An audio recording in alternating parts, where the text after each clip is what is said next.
Welcome back this evening. It's that quiet part of the day again, when the light begins to slip and the air slows down around you. You've done enough for now, and whatever's waiting can stay where it is. This moment belongs only to calm. Let yourself settle wherever you are. Feel the stillness begin to spread through your shoulders, down your arms, and into the weight of the bed beneath you. Let your thoughts untangle, drift, and fade until all that's left is the sound of your own breathing. Tonight's story is called The Forest Before Night. It's a simple walk beneath the trees, no destination, no hurry. Just the sound of your steps, the scent of pine, and the slow fading of the day. So close your eyes, or leave them half open if you like. There's no need to do anything at all. Just listen and follow the path as it disappears into dusk. The forest was quieter than I remembered. The air carried that late-hour coolness, not cold, but touched by the kind of calm that follows a long day. Each sound seemed to hang a little longer before fading. The slow creak of a branch, a faint flutter of wings, the hush of leaves settling against one another. I followed the path without hurry, its edges lined with moss that glowed faintly in the last of the light. It wasn't clear where the trail led anymore, but that didn't seem to matter. The trees ahead leaned close, their trunks tall and dark against the dim sky. Bits of color still clung to the leaves. The deep gold of late autumn, the dull copper of those nearly gone. When the breeze passed through, they moved as one body, whispering in a language I couldn't quite hear. I liked that kind of quiet conversation, something alive, but asking nothing from me. The smell of earth was strong here, rich and damp, the kind that comes after a soft rain that never really left. Somewhere deeper in the forest, a stream murmured under fallen branches. I could just make out the sound, small, steady, and sure of its own direction. It reminded me of walking through these woods years ago when the trees seemed taller and the path felt endless. Back then, I thought there had to be something waiting at the end, a clearing, a view, some proof that the walk was worth it. Now it was enough just to walk. The light faded slowly, that in-between color of blue and gray that makes everything look softer than it is. Shadows blended into one another until there were no real lines left, only layers of dusk folding together. I paused beside a fallen log, brushing the bark with my hand. It was cold and smooth in some places, rough and splintered in others. Small white fungi had grown in a neat line along one side, catching the last of the light before it disappeared completely. I wondered how many nights they had watched fall exactly like this one. The air grew still again, and somewhere above, a single bird gave one last call, short, almost questioning, before the silence settled in for good. I took another step forward and felt the ground soften beneath the layer of leaves. The smell of pine deepened, mixed with the faint sweetness of wet bark and something distant, maybe smoke, maybe mist. The path curved gently to the right, where the light was fading faster. The forest ahead seemed endless, but not in a way that asked to be crossed. It felt content to stay as it was, half shadow, half memory. I breathed it in slowly, the air cool against my throat, and kept walking as the last of the daylight disappeared between the trees. The path narrowed as I moved farther from where I began. The trees grew closer together here, their trunks rising like tall, silent walls that kept the last light out. I could still see small traces of the trail, though sometimes I had to guess where it bent or turned. The ground was soft beneath the leaves, quiet enough that my footsteps barely made a sound. It felt like walking through someone else's memory. A few birds still called from somewhere unseen, their voices thin and quick, echoing once before fading. I stopped to listen, but the sound was gone before I could tell which direction it came from. It was strange how easily the forest could take something away like that. Sound, shape, even the sense of time. The air smelled faintly of pine sap and something sweeter underneath. Maybe the last wildflowers holding on through the season. I took a deep breath and let it sit there for a while, the scent mingling with the coolness of the air.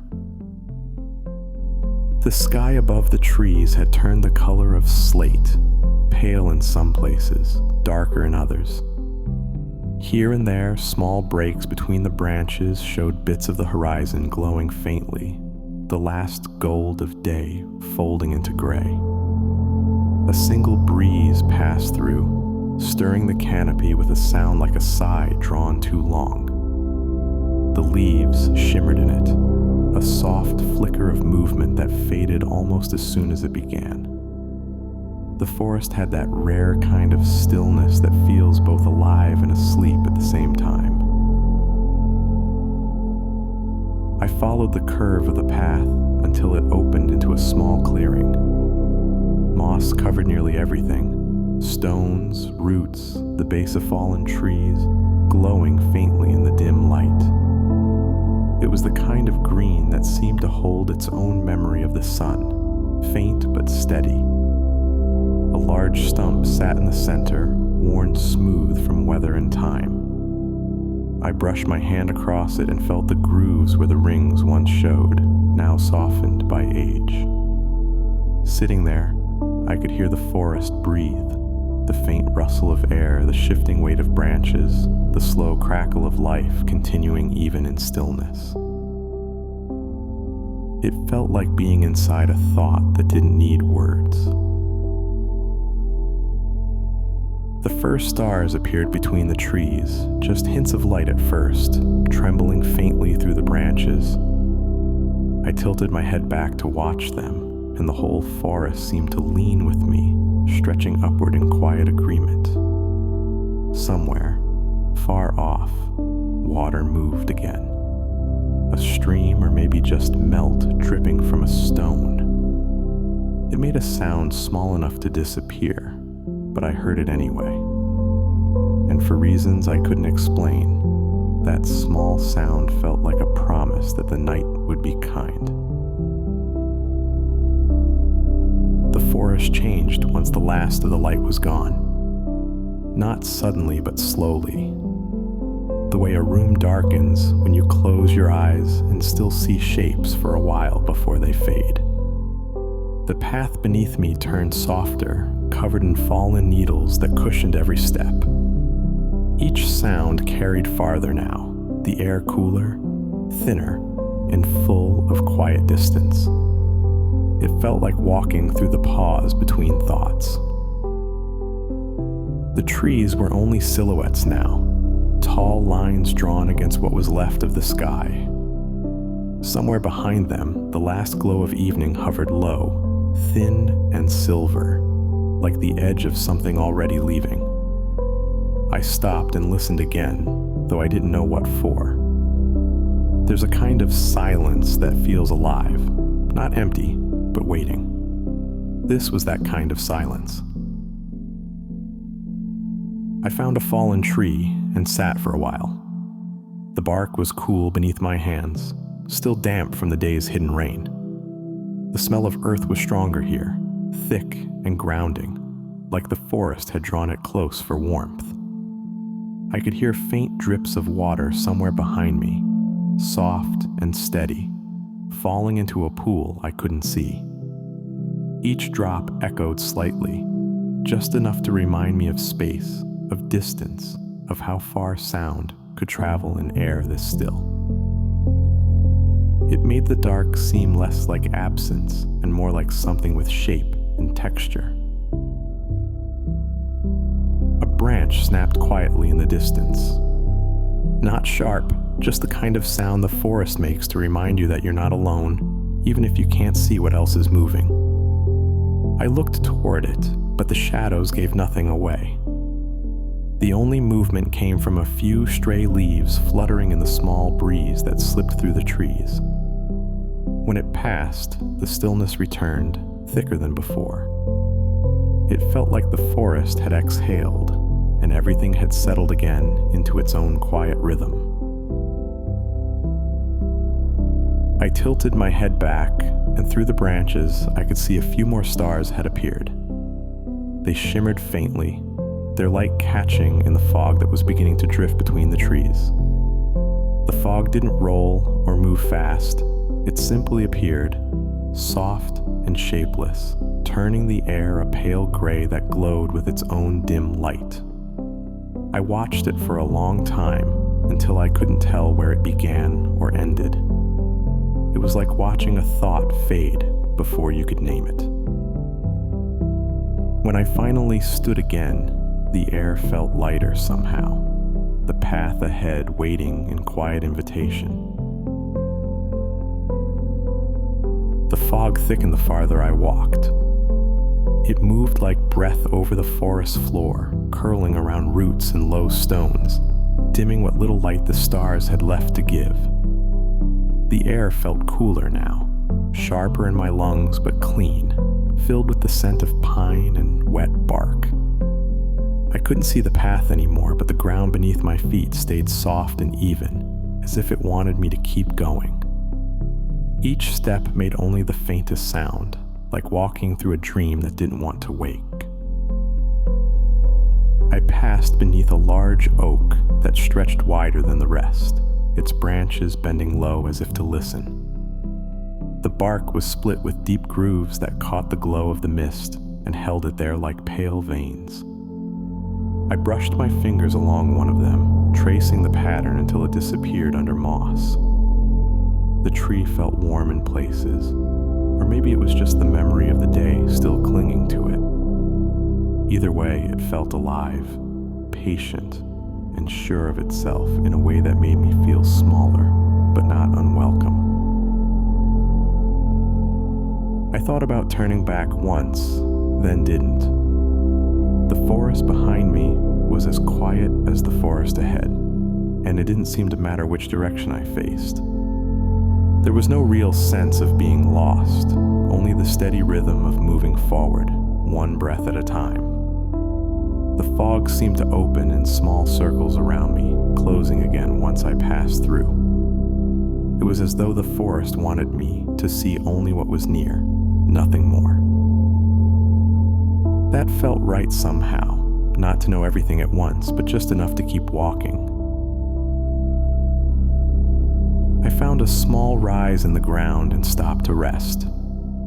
From there, the trees looked like tall shadows fading into the mist.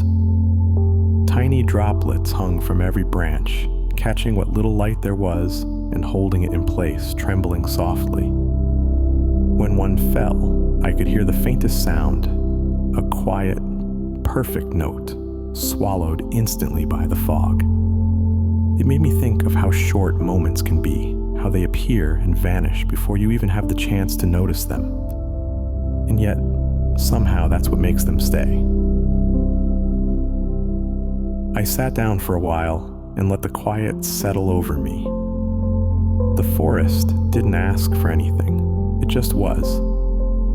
Every sound, every silence seemed balanced exactly where it belonged. Even the fog seemed to move in time with my breathing, rising and falling, soft and unhurried. It felt less like being somewhere and more like being part of something. And as the last trace of twilight disappeared, the forest before night became the forest of night, still, patient, and endlessly awake. Time moved differently after that. It didn't pass so much as stretch, long, unbroken, and soft at the edges. The forest seemed to breathe in slow rhythm, each sound spaced far enough apart to feel like its own small world.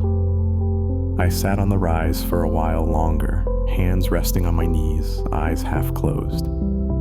The air tasted faintly metallic, like stone and rain mixed together. It was a clean taste, grounding in a way I hadn't expected. Somewhere far off, I heard the soft call of an owl. It came once, paused, and came again. Not a warning, not a greeting, just a sound placed carefully into the stillness. I found comfort in it, the reminder that life moved quietly around me, even when I couldn't see it. The sound faded into distance, leaving the air full again with the hum of its absence. The forest seemed larger for it. I lay back against the moss, staring through the faint weave of branches overhead. The stars had become brighter now, their light cool and steady, glinting in the spaces between leaves. I could see the slow drift of clouds far above, dark shapes crossing a deeper darkness. Every few moments, the wind would stir, and the forest would sigh with me, as though we shared the same breath. I thought about all the nights that must have looked exactly like this one, seen by different eyes, heard by different hearts. It was a thought that felt both small and infinite. I must have drifted towards sleep for a while, because when I opened my eyes again, a faint silver light had begun to fill the fog. Not dawn yet, but the kind of light that begins to form when night starts to loosen its hold. The forest looked softer, almost translucent. Each drop of mist caught the new glow and held it briefly, like a promise too fragile to last. I rose slowly, stretching the stiffness from my arms, and listened to the forest wake itself again. The silence shifted slightly, the way it does when something unseen moves just out of reach. It wasn't a sound so much as a feeling that the night was ending. The path appeared faintly again under my feet, as if it had been waiting for me to notice it. I brushed a few wet leaves from my sleeves and took a deep breath. The air felt clearer now, lighter, sharper, touched with something like hope. I started walking again, not because I needed to go anywhere, but because it felt right to move. The forest opened gently in front of me, and I followed, the way you follow a thought you know won't lead anywhere, but you want to see where it goes anyway. By the time I reached the clearing again, the world had started to pale. The fog thinned, drawing back in slow curls that revealed the shapes of the trees I'd passed hours before. They looked different now, not darker or lighter, just awake. The forest before night had become the forest after it. And I realized that nothing had really changed, except that I had finally stopped trying to measure the distance between the two. The air felt softer here, near morning. It carried that quiet scent of new light, the mix of cold dew, damp leaves, and the faint sweetness of something just beginning. I could hear water again, the same stream I'd noticed before, though it sounded livelier now, as if it had been waiting for the dark to end before speaking up. Its rhythm was steady, unbothered, reminding me that the forest didn't need to know what hour it was to keep going. A single ray of light pushed through the canopy, landing on a patch of moss beside the path. It glowed faintly at first, then brightened until the green turned almost golden. Tiny droplets clung to the edges of leaves, scattering the light in soft sparks before falling away. Each one hit the ground with a small, perfect sound, like the forest quietly keeping time. I stood still for a long moment, just watching the light change. When I began walking again, it was without direction or reason. The path had become less a trail and more a suggestion, curving gently between the trees, fading into places I couldn't see. I followed it anyway, each step slow, unhurried, carried by the same calm that had filled the night. A bird called once, bright and clear, the first voice of morning breaking through the hush. It felt like the sound reached farther than the forest itself. I found a fallen branch and used it to brush the dew from a small patch of ground. There, the earth was dark and cool, soft as fabric beneath my fingers. I pressed my palm against it, feeling the steady pulse of warmth below the surface. It reminded me that everything I'd heard, seen, and felt, all of it, was just one small moment inside something much larger. The forest didn't need my presence to stay alive, and yet it had made room for me anyway. When I finally looked up again, the trees had turned gold with early light. The shadows were thinner now, stretched long but no longer deep. I stood at the edge of the clearing and breathed in the morning, slow, full, content. The night had ended, but it hadn't gone anywhere. It simply folded itself back into the quiet, waiting for evening to come again. I smiled, took one last look into the trees, and stepped forward carrying the stillness with me as the day began. So here's where the story ends. As you lie asleep, carried gently by thoughts and dreams, let the forest stay with you. The light has returned, but the calm remains, soft, quiet, and unbroken. Somewhere beneath the trees, the air still holds the hush of night, patient and kind. Let that stillness linger as you drift farther from waking. There's nowhere to go now, nothing to find, only rest. Sleep well, and let the forest keep watch